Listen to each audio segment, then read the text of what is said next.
nóng của đấy bong á.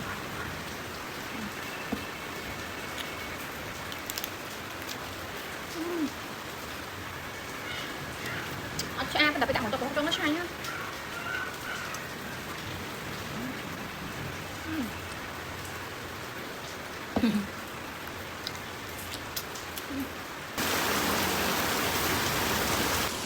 Bông ôn nhâm clean thì kẹp tem make clean hả? Hay nhâm sang nhâm bọc lỏng cùng smart. Hay ở dùng xe không?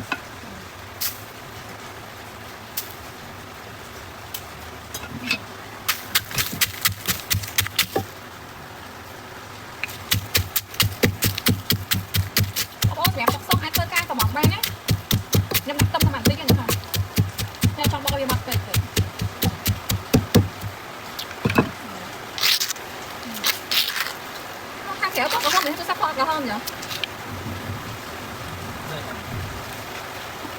Hoặc xăm không nhỉ?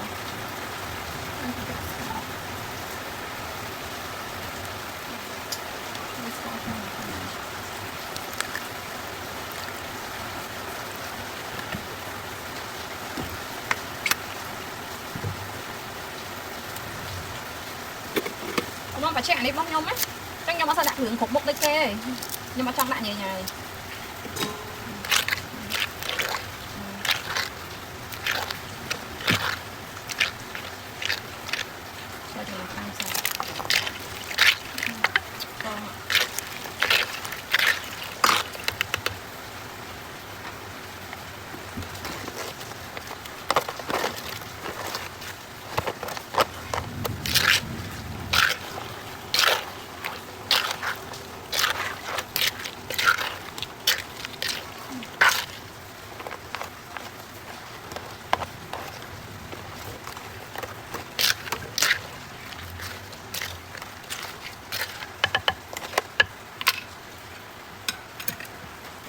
Bông là dương sạch ở nhom là không sạch với nhom thuộc nó hai khá á, còn tay dương tục hàng khá nè, tục đồng bây giờ ở bên chân suối cho lắm mà. Rồi mà bật thâu đây cũng thêm không. Anh ấy nhâm bốc cái đám xét sốt rồi.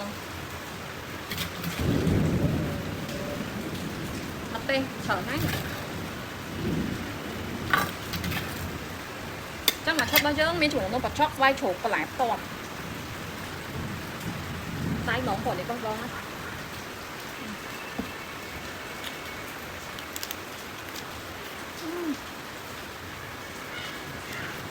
Cha cái đập cái đạn của tôi cho nó chay nhá.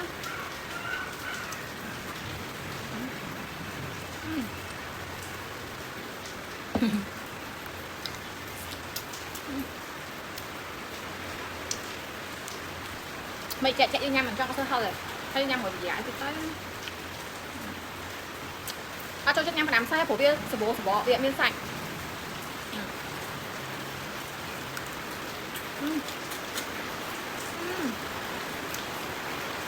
Thật sạch nói. Toàn cô tóc này. Còn bông phải băng trẻ. Tóc tóc đi ha, dương chọc bóc chủ nắng sạch ở trang này mà bông chọc nha mà thêm mặt tê ở trang. Nhâm cho muối nắng đang kẻ ở trang thường một ở trang này đúng rất hot đó ở trang phòng kia sao phòng nó sao ở trang này một tập tân thì dân thôi đi từ hai sẹp cho nó do nó quả tặng tam sách các bạn này hay trang thì cái món muối hay thủ nung vào trong cái miếng là miếng này cho bên nam các bạn này miếng này không này kia đó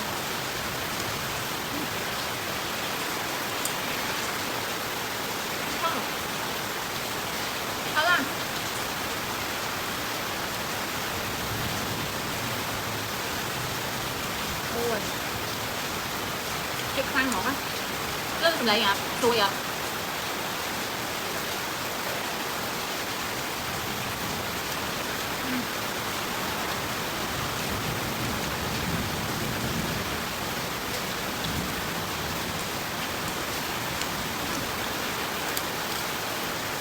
nó làm ha tập trong cái chuông em phải thơ ăn thử món á rồi vô lúc trước còn đã thầm đá thơ trang cho do thơ phải chuông em mình trang rồi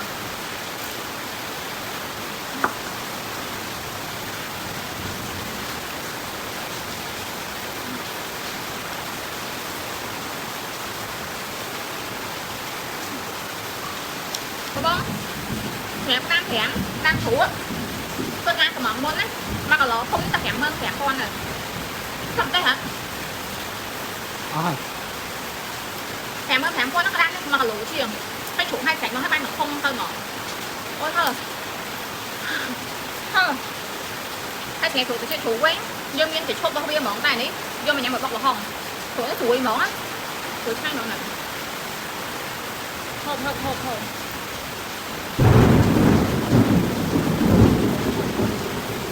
anh ấy thưa ba cái mặt ba anh ấy mà cho tập bay hơi này thở nó nếu ăn con mạng con để cho bạn con à con ăn cho mặt ba cái đỡ nó không dụng đi